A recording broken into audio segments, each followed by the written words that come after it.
বন্ধ শিল্প কলকারখানা চালুর ক্ষেত্রে সকল সহায়তা দেব। তবে আপনাদেরকে নিশ্চিত করতে হবে যে এটা কর্মসংস্থান আনবে এবং রিটার্ন অন ইনভেস্টমেন্ট হবে। বছরের পর বছর ধরে সরকার ভর্তুকি দিতে পারবে না। একটা মিলকে লোকসানি যন্ত্র করলে তাতে আপনারই ক্ষতি, কারণ স্বাস্থ্যের বরাদ্দ কমে যাবে, শিক্ষার বরাদ্দ কমে যাবে, নাগরিক পরিষেবার বরাদ্দ কমে যাবে, পৌরসভার বরাদ্দ কমে যাবে।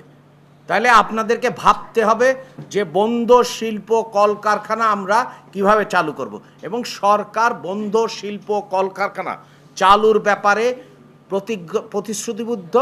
এবং আমরা এই অঞ্চলে দেখেছি অনেকগুলো বন্ধ শিল্প কলকারখানা আছে, আমরা সেগুলোর আগামী বছরের মধ্যে চালু করব।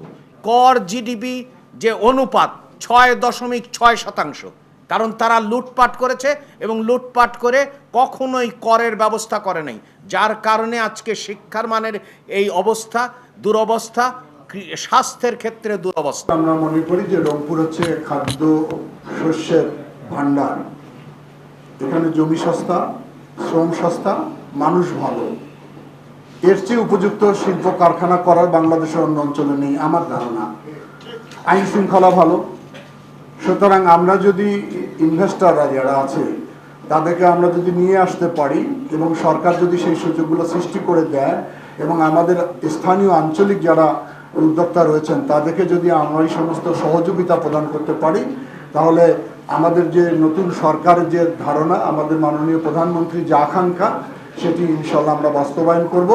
উনি নির্বাচনের প্রাককালে এসেছিলেন রংপুরে, তখন উনি রংপুরের ব্যাপারে উনি বলেছিলেন স্পেসিফিকভাবে যে রংপুর সবচেয়ে সম্ভাবনাময় এলাকা। সেই দৃষ্টিভঙ্গি নিয়ে কিন্তু আমাদের এখানে ওনাকে পাঠিয়েছেন। সেই নিয়ে উনি গতকাল ধরে রংপুরের বিভিন্ন বিভাগের বিভিন্ন জেলার নেতৃবৃন্দের সঙ্গে মতবিনিময় করেছেন। সামনের বাজেটে অবশ্যই সেই নীতি সহায়তা প্রদান করা হবে, এটাই আমার প্রত্যাশা। আমি রংপুরের সন্তান হিসাবে ওনার কাছে বেশি করে দাবি করব যে আমাদের অঞ্চলের মানুষ একটু মুখে কম কথা বলতে পারে, লজ্জাটা আমাদের বেশি, আমরা চাইতে পারি না, চাওয়ার ব্যাপারে নানান লজ্জা তৈরি হয় আমাদের ভিতরে, আমরা মুখ ফুটে বলতে পারি না। এটা হয়তো আঞ্চলিক ভিত্তি আমাদের জেনেটিক প্রবলেম থাকতে পারে। আপনি সেটাকে স্বাভাবিকভাবে নিয়ে আমাদের অঞ্চলটাকে যাতে জাতীয় উন্নয়নের যে রোড মডেল রংপুরকে যাতে সে জায়গায় এগিয়ে নিতে পারেন, নতুন নতুন প্রদান করবেন।